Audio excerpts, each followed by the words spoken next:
I know it feels like chaotic or chaos is like the natural state of employer brand. And having been it for more than a decade, I know Brian having done it for slightly longer than that. We don't need to get into numbers here. It's just chaotic. It's always messy. The tech is changing. The demands are changing. The business is changing. You're always spinning plates. Everything is crazy. You just feel like you're just trying to keep things from falling apart. What if there's a method to the madness? What if there's this sense that there are trends that we tend to follow, even if we're too kind of in the weeds and head down to even see them? And would there be value in seeing those trends? And I guess the question might be better put, what if you could kind of see the future, your own professional future, where your team is heading, what's going to happen? That is the power of maturity modeling. And this is something that a lot of other functions do. So employer brand should be no stranger to it. But honestly, we just feel so chaotic. It feels sometimes like it's crazy to even consider it. But today, we're going to get serious about employer brand maturity models. Brian has put together a very in-depth guide, which you can get by downloading.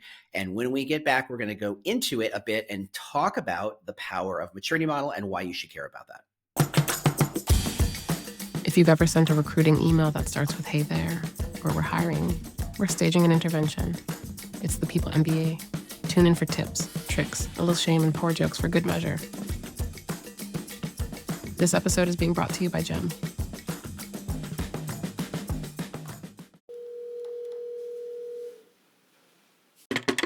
Thank you for calling the People MBA. Your call is important to us. Please leave your message and see if anything comes of it. Hey guys, Leah Sobering with Higher Value here. Being the employer brand gurus and geeks that you are, I know you can help me out.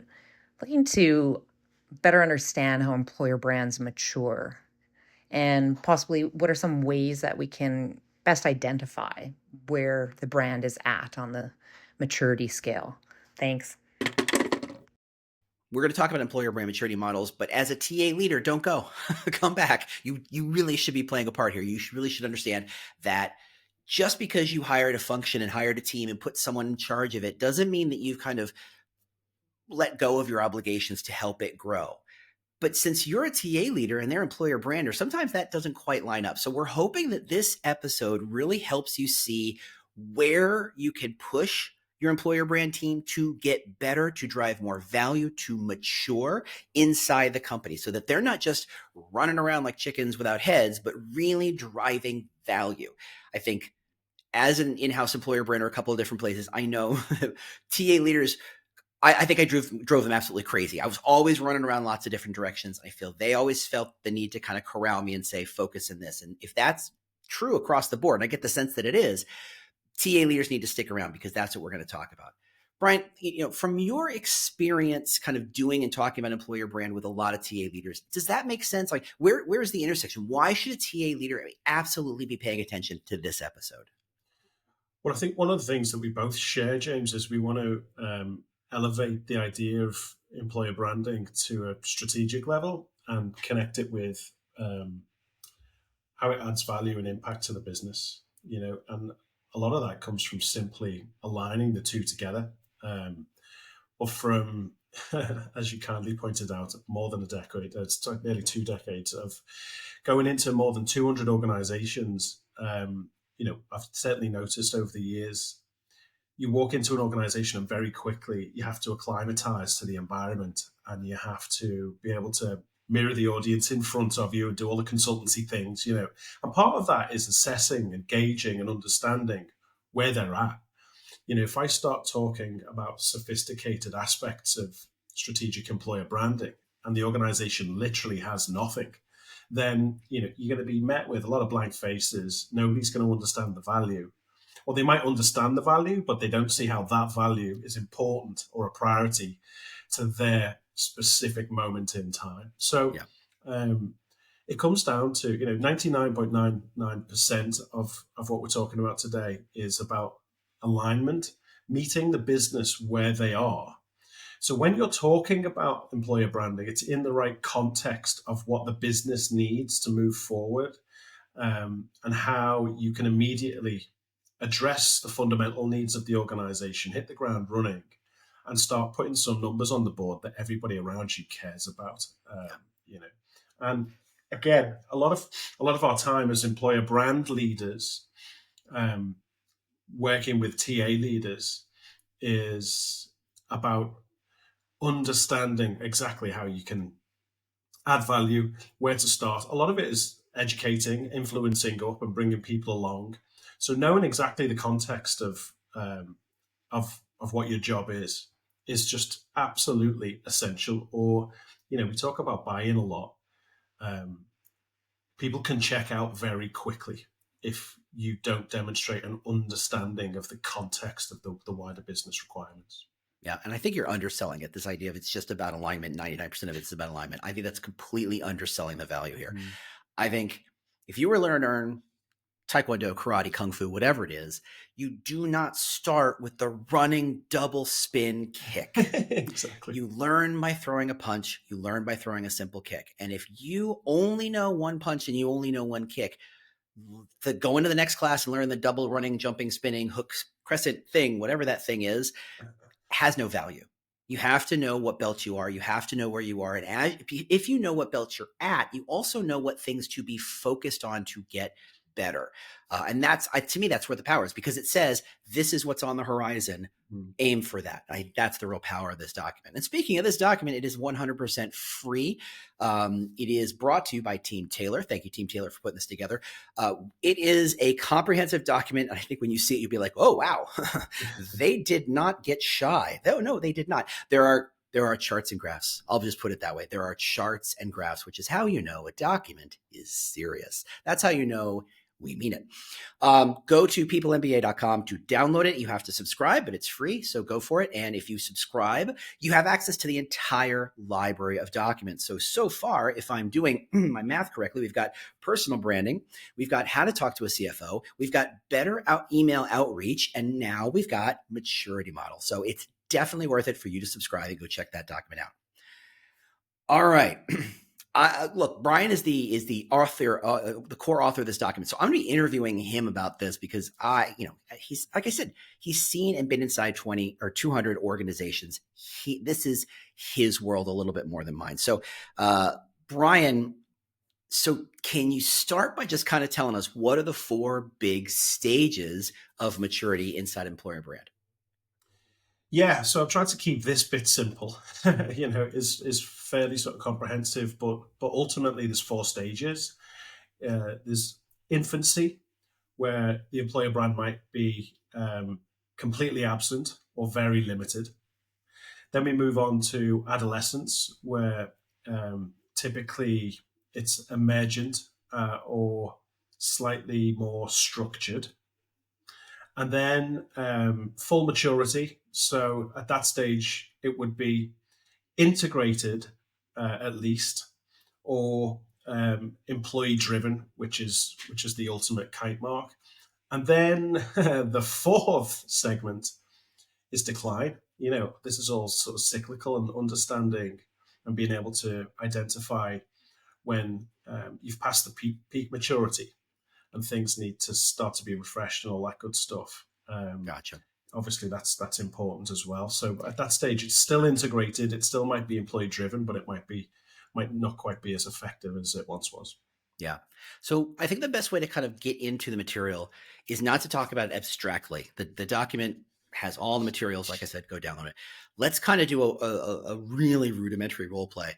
And let's start by saying, I work at a company that doesn't have an established employer brand function. Maybe we've piloted a project. Maybe we've done some job postings. Maybe we've actually done some smart thinking in terms of Glassdoor instead of just paying it to go away. We've done something because we know how important this is, but we're still a relatively naive, young, immature organization. Maybe we've started by putting something on the career site. So tell us first, identify what stage are we at, and then what does that stage tell you about where this company is and what's going on? Okay, so when we look at the curve, I think there's 3 aspects to consider, 3 different elements of context. So what you're describing there is infancy. So that's whether the employer brand is either absent or very limited. Now, one of the key identifiers here is the potential challenges at each stage and how that might feel. So, it might be being disregarded and ignored by peers and leaders. So your first challenge there is initial buy-in, and that's going to be frustrating and slow. So straight away we understand how it might feel, what to expect, and what you're up against there. But then if we look at the best approach in the business case and metrics at that infancy level, very much industry performance and benchmarking of what's around you. So looking at comparable budgets of similar sized organizations and industry standard metrics before employer brand and after, because you haven't got any evidence inside the organization. You've got to go sort of elsewhere. And the big driver to senior leaders here is risk to reputation. That's going to be the thing that gets the attention of leaders around you. And then in terms of what to focus on here, right at the start, research, validation, and initial build. This is the sort of the ground up stage. And for a lot of organizations, this is the exciting bit as well. And, one of the positives of being at this stage is typically blank canvas. There's very little challenge around you once you've managed to get buy-in. And you're at that stage where you get to do full listening throughout the organization, validate and build your initial first employer brand. So I want to point out one of the things I thought was really most important as an employer brander, and that is a reminder that the project as I see it, whether it's to get it started, to get off the ground, maybe it's thinking about coming up with a rudimentary employer brand, maybe it's just simply about how do I focus efforts in a certain area, talking about the challenges to leadership and the challenges leadership sees in this sort of project, I think that is crucial. I think that being able to sit in their chair, so to speak, and say, remember, we talked about in the CFO, why fund this project over that project is one of the bigger conversations. And so if you can see that they see their concern here is about risk and to reputation, you need to couch all of your communication around this is how we're mitigating that risk. This is how we're avoiding. Yes, we're a young function and we're not idiots. We're kind of saying, look, we know that this is where we're going to trip up and where things could go bad. And this is what we're doing to prevent that. How do let's get into that part just a second. How do you kind of express that to leadership? Is that just something you just send a big email and say, this is what we're doing and this is how we're going to avoid that? Or how are you letting people know that you understand their concerns and you're doing your utmost to prevent them and mitigate them? So I think there's a little bit of, dare I say, emotional intelligence required to assess the environment. You need to know sort of the team around you and how receptive they are to new ideas and so on and so forth. But at this stage, typically, it's not uncommon for the employer brand to be new in post, new in the company, or maybe that they've, somebody in the TA team or HR team has been handed this project and they've got to sort of figure it out. So, it's very much about risk to reputation, talking about what other organizations of a similar size are doing. And what works really well is it's like, look, we're operating tactically without the strategic approach here. So, putting that initial business case together and go on a bit of a tour of educating and getting buy-in and explaining and championing, and try and get some momentum of people who identify a link between the priority challenges they have on their desk and the potential solution you could provide with this layer of value that's more strategic in its thinking and more consistent and joined up in its resource allocation and what you're ultimately trucking towards. So if you're in that spot and you see yourself and you kind of, you can kind of point to the part of the model where you're like, oh, yep, that's where we are. And you think of this model as kind of a map and you say, okay, this is the direction we need to go. What are your first recommendations? Okay, you can't be all risk mitigation and education all the time. At some point, it's going to evolve into something else. How do you know when to start evolving your focus? How do you know when you started to leave this kind of infancy stage and move on to the more adolescent stage? And what projects should you be focused on generally to move from point A to point B? Well, I mean, that's a great question. So, I mean, first of all, just getting the initial budget and building the initial employer brand and developing the EVP, that's going to be chaotic.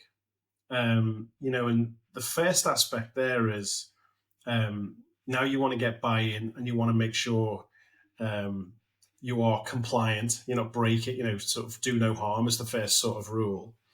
um, you know, and you're making a really good effort to get some return on your initial investment, because this is all about building momentum and gaining trust and, over time, making the snowball bigger kind of thing. So really, really important step here is establishing what does initial success look like. So setting yourself some goals and targets and some tangible deliverables that you can achieve, that other leaders, other team leaders, or C-suite will then recognize and champion and consider it a success, because you need to cultivate believers at this stage if you're going to go from infancy to adolescence. And it's all about those sort of green shoots of, look, see, like those tactical things we can do faster, better, cheaper, more efficient if we have this layer, so educating and reaffirming and building momentum in that way. You're very much in launch, test, activate mode and trying to get your first rung of advocates and ambassadors. Moving into adolescence, this is where it really is sort of emergent now. It's been well circulated. People are now a lot more comfortable with the vernacular, like the language that you've introduced to the organization. And there's a certain level of expectation and assumption now. The risk here, to talk to the organization, is changed now from risk to reputation being left behind to the risk of stifling growth and momentum that you've created. And we can shift the attention to that now. So as a team that have some initial interest, and usually there's a little bit of excitement with the first activation and launch, especially if you can put some numbers on the board and demonstrate that it's a success and a win. And that's when people come out the woodwork and say, I was part of that. I championed that all along, So now we're very much in the mode of prove adoption and demonstrate the impact, the immediate impact, and also starting to suggest what the long tail opportunities could be as well. So emergent to structured in adolescent is an interesting chasm to cross, because you have to now continually prove return on investment, continually now champion a change in behavior. It's only as good as, the tools are only as good as the people using them, and the consistency and the reporting and the data and all of this stuff becomes really important now. And interestingly, at this stage, a big barrier of that can be in the invisible sort of psychology of how comfortable people are using the new tools and the new messaging and the new language that you're putting into their world. There's certainly a lot going on at this stage. Is the transition from one stage to the other smooth? Is it discrete? Like, can you say, on Thursday we passed from adolescence or from infancy to adolescence? Are there kind of middling stages where you're like, well, on some level we're very much adolescent, but on some level we're very much in infancy? Or how does that change look to someone on the outside or in someone on the inside? Yeah, so I think for the TA team and whoever's sort of carrying the can for this employer brand, it will be very chaotic, and it'll feel like you're spinning all the plates and you're reminding all the people all the time about all the things on your own for longer than you would like. I'm having flashbacks. Continue. Yeah. It's interesting that some of this is resonating. And actually, this stage is where you work with a lot of organizations, Jim. So you've probably got a lot of first-hand experience of a lot of this. So reinforcing and championing and repeating yourself. Just when you think, oh my God, how many more times have I got to say the same thing, and prove adoption and all the rest of it? What I find is if you start to get invited into meetings rather than inserting yourself, Yeah. that's a good sign that the organization is now starting to be more receptive. In fact, there might be a little bit of jealousy from team to team, which is healthy and a very positive sign. But you will know that you've reached adolescent when there is a want and a need and an appetite across the organization. People are comfortable with the language, and you're starting to see a consistent use of the tools, a consistent use of the messaging, more adoption by more recruiters and hiring managers. And that might start to show through sort of, you might get your first quarter of consistently improved metrics across the board, those metrics that you decided would be your initial success criteria. So I want to throw you a curveball because I'm trying to put myself in the shoes of a TA leader. Yeah. And I know that a lot of businesses, because they don't quite get what employer brand is, they love to tell everybody they invest in their employer brand. They care very much about their employer brand. And I would imagine if I was a TA leader interviewing at a company that I didn't know very well, and I said, what's your level of maturity around employer brand? They're going to hear all sorts of wonderful things. Mm-hmm. What are some better questions to be asking so that the TA leader can identify where that company exists on a maturity map themselves a little more reliably? Yeah, well, that's a really good question. And I think asking people throughout the organization, what is our employer brand, is just the most basic question. But if you ask 20 people and get 19 different answers, then that tells you something about the work that needs to be done. If you ask, what's our employer brand currently being used for? What's it like? Where's the value coming from inside this organization? And listen out, and how much of that is employee based, how much of it is recruitment based, how much of the answers are extremely tactical and basic, or how much of the opinion is coming back in terms of the cohesion and efficiency and effectiveness that we know a strategic employer brand can bring. Yeah. And obviously, if you ask 20 people what the employer brand is and 14 don't know what it is, well, that's a good indicator too. Sadly, been there. If you're enjoying this conversation, subscribe to the People MBA, either on YouTube or your podcast player. All downloads are available at peoplemba.com. These gents are here to raise the visibility and value of our entire industry. So if you got something out of it, tell a friend or a stranger who might become a friend. That makes sense. And I think if I'm a TA leader, I would want to be able to say, because the value of the map is that you can kind of see the future. You can kind of predict, if I'm here, I know the next step, it looks like this, and I have to worry about this sort of thing. If I'm coming into an organization and I want to leverage employer brand to maximize the value of my company, is it just, hey, leadership, we need to put as much money into this employer brand thing as possible? Can you try and go from infancy to mature? Is how quickly can you do that? What is a realistic expectation for a company? Especially if you're a TA leader and you want to promise that we're going to make great strides in fairly short order. What is reasonable to expect in terms of time?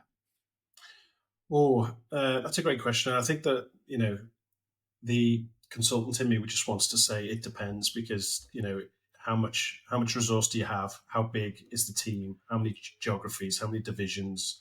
Yeah.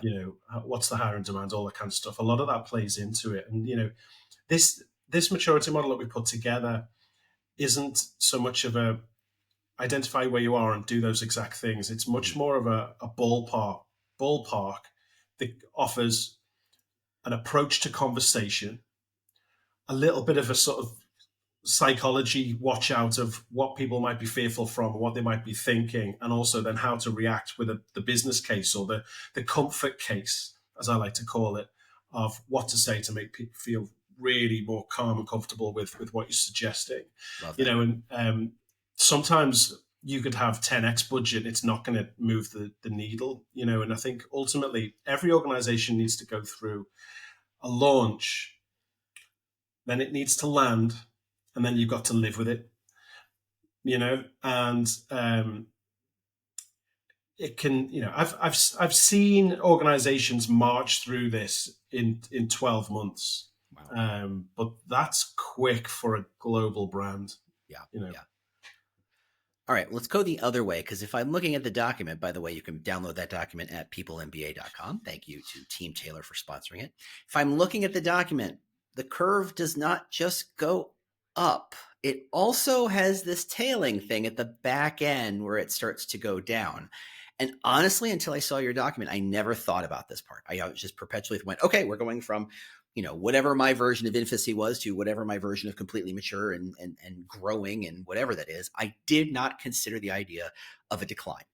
Talk about the decline. What is it? Where does it come from? And most importantly, how do I diagnose it? How do I know if I'm in fact in decline? Well, it is a really important part of it, actually, because you can spend a lot of time pushing a boulder to the top of the hill and be very, very proud of yourself, and so you should be. But then you're fully integrated. It's a mature, employee-driven employer brand. It's authentic. It's doing all the things. But if your organization is in transition, if you're hiring new segments of talent, if the world around you is changing, um, anything can impact the efficacy and the efficiency and the effectiveness of the messaging that you're putting out there, the environment that you're providing, and how it feels to be part of your organization. So keeping a tight pulse on how your employer brand and EVP are performing against the metrics that really matter, it's absolutely essential. And if you can take seasonality out of the metrics and have a good understanding of a benchmark of like what to expect, simply, when those numbers start to decline consistently, I would say, like if you reach your third month of decline and you can't account for that any other way, like seasonality, or if you're considerably downsizing an organization, or whatever, if there's no sort of major event, then that would suggest that something's out of kilter and something's not aligned. And you can easily check in with the advocates and ambassadors throughout the organization and pulse check that. Speak to hiring managers and recruiters. Are they coming up against more objections? Are people turning down more roles? What's the retention levels looking like? There's lots of indicators across the organization. Sometimes when you're in the middle of it, you can't see the wood for the trees. So this is something that I like to have on the calendar as a focal point to, okay, we're going to do an assessment. How effective is everything we've put in place? Yeah. The good news is it doesn't mean that you go back to adolescence and you've got to do all of that pushing water up the hill again. Everybody's still bought in. Everybody still sees the value. The business model is secure. We understand there's champions. Everybody's educated. There is a culture and a behavior that's consistently ready to adopt the new messaging when it's developed. But ultimately, you do need to make sure that you're staying up with the times and you're keeping your finger on the pulse, just like any other aspect of business. Yeah. So it sounds like you're describing effectively your strategy no longer sits properly on the existing foundation, that something or someone or some force has pulled the rug out from under you, and where and how you built your brand structure doesn't quite apply anymore. Am I assessing that correctly? Yeah, somewhere there is a misalignment. Now, sometimes the foundation is still as solid as a rock, but the employee stories are just a bit tired, and the content bank is thin, and the imagination is poor and weak and stretched, and so it just needs a refresh. It's just, you need to sharpen the sword. Yeah. But the more fundamental risk is the business has moved on, times have changed, the capability in the organization is different to your need. So there's a more fundamental misalignment, and that's serious. I mean, that could be a major decline, which does start to come apart at the seams. Yeah. Now that's different from, and I know every employer brander has faced this moment where they just go, I'm so sick of saying these words. I'm so sick of talking about this idea. I am exhausted by it. But then again, having helped design it, I was working on it a year before anybody else in the world saw it. So, how do you balance this idea of, okay, the brand is having some level of decline because it's no longer in fashion. It's no longer aligned to the bigger ideas. It's no longer aligned to what the business is doing and what people are expecting, versus I'm just bored. I'm just sick of this thing. And you, Brian, you do a lot of website work. I know that every time I've launched a website, by the time I launch it, I'm already done with it. I'm also sick of it. I'm like, I hate it already. I was so excited in initial designs, and now that it's live, I'm like, I hate it. I want to rip it apart and do it again. Where's the disconnect with the brand versus the strategy is no longer applicable versus we're just kind of tired of what we're saying? Well, I mean, the two things go hand in hand, and you do need to be very clear. What are we diagnosing here? What are we fixing? What is broken? There's that famous story. Actually, just reminded me of the CEO of Coca-Cola walked past the same advert for 9 months. The CMO, and he said, "Can we change that advert?" And he said, "It hasn't even gone live yet." Just work. So really understanding objectively what the challenge is. But when you're talking to the business, I mean, looking at talent flow to and from competitors, the percentage of valued applicants, the percentage of offers accepted. Like there's a whole host of telltale signs. Typically, they are all indicators. And you're absolutely right. You do need to assess and go back to core alignment with the business and just say, hey, what's fit for purpose now? What capabilities do we require as an organization? Are we still comfortable with the performance culture that we're saying we need to drive the organization forward? And if that's all still solid as a rock, then good news, it's the latter. It literally is just tired creative, thin bank of storytelling, and like you need a light refresh. And actually that can be really fun. Jump into campaign mode, do a couple of pilots, all the rest of it. But be clear. Either one of those things can take you into decline. And if you ignore either one of those and you move into decline, we talked about at the start in infancy, you've got a risk to your reputation. In adolescence, it's a risk of stifling growth. In maturity, it's a risk of falling behind competitors. Now, in decline, it's a risk of your business declining. It's much more severe, the consequences of this dropping off. Because think about it, you are now operating at a sophisticated level in a competitive market. The organization is fully bought into the value and relying on the efficiency, the return on investment, and the whole business case. We are now playing an integral strategic role at the highest level in an organization. So now if it slips, the consequences are a lot higher. Yeah. So making sure that you're constantly refreshed and you are in 100% alignment is really important. So a 12-month mark on the calendar to reassess this stuff is absolutely crucial at this stage. Yeah. And I'm going to steal from you, and I'm actually surprised you haven't brought it up. This is episode 4. You haven't brought it up once yet. This idea that employer brand is a business function and thus needs to be taught at business school. And I think I'm reminded of that because everything you've said so far about wondering what stage are we at, what are the risks we have to worry about, what does the competitive set look like, how do we evaluate if we're in decline or not, that is something every other function does. And it feels like employer brand has just not embraced it yet. I think there's a level of not having taken employer brand seriously. And again, if we go back to our core mission of how do we bring TA to get their seat at their table, we start by taking accountability. We start by saying we're going to take those same approaches to thinking appropriately about business functions and bring it to employer brand and talent acquisition. And I think this is a clear example of, if you just go, we have a cool employer brand, yay, that's not going to get you very far. If you apply true business thinking and approaches to this, it's harder, and people are going to take you more seriously, and you're going to achieve more with it. Mm-hmm. Absolutely. And at the level of integration that we're talking about, there will be business value created entirely across the organization. Yeah. So interestingly, first indicators of decline might be people that you hardly ever speak to, who have been quietly benefiting and relying on the work of the employer brand and the messaging and all the rest of it. People will come out the woodwork and they're not happy. Yeah. That's a good indicator. Absolutely. Brian, as we close this, are there any other kind of critical elements of this model that you'd like to highlight? Anything we haven't discussed yet?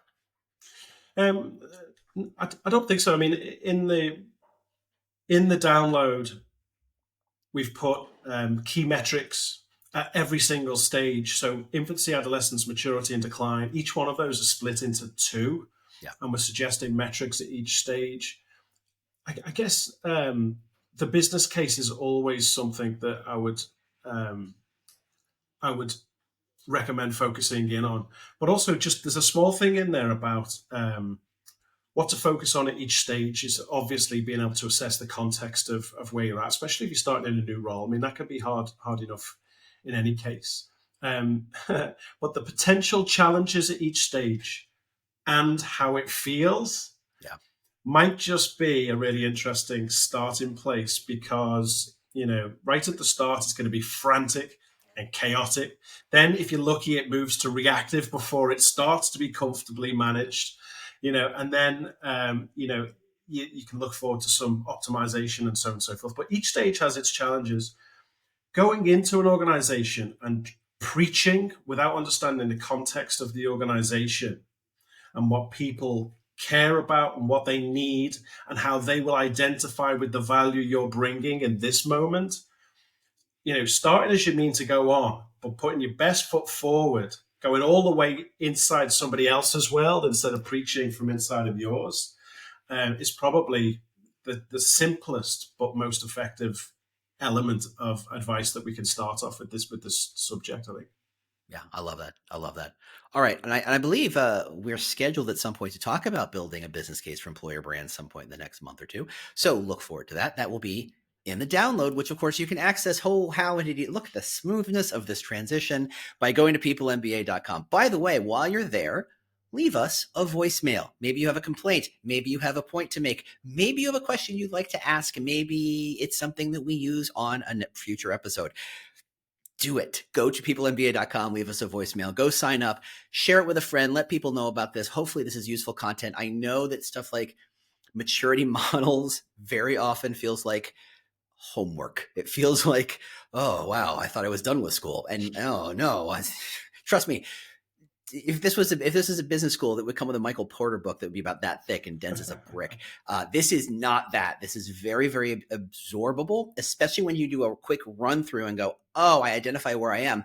Now I can go deep in that one spot. Because if you are in your infancy of this function, don't worry about what's happening on the decline side. That is not a problem you have to worry about. That's that's something I really like about this document. It lets you kind of focus on the part that matters to you. Brian, this is a great document. I hope people get a lot of value out of it. Anything you would like to leave us with? So obviously this is a starting point. It hasn't got all the silver magic bullets in it, but it'll give you a really good place to start and focus in on. What I would ask is, I'd love some feedback. What have we missed? What element of detail would you add to make this more valuable? And also, I'd love to hear questions so we can continue this conversation, because I think it is a bit geeky. It is a little bit densely sort of and bordering on the academic, but this is a really good example of one of those things, to your point earlier, James, of it's an element of business playbook that we're bringing here, and I'm excited about this. Get your head around this and get in the seat at the table and saying the right things at the right time. Yes. It's going to get you the budget, the resource, the respect, and the authority, and all of that good stuff that we really hope that you get. Exactly. All right, Brian, thanks so much for this. Thanks everybody for listening, and we will see you next time. Thanks, Rex. You're still here. Wow. I can think of 20 things I'd rather be doing, and I'm just a disembodied voice. Anyway, since this is the kind of stuff that gets your motor running, subscribe to the People MBA at peoplemba.com and share it with a friend or on social media, while social media still exists.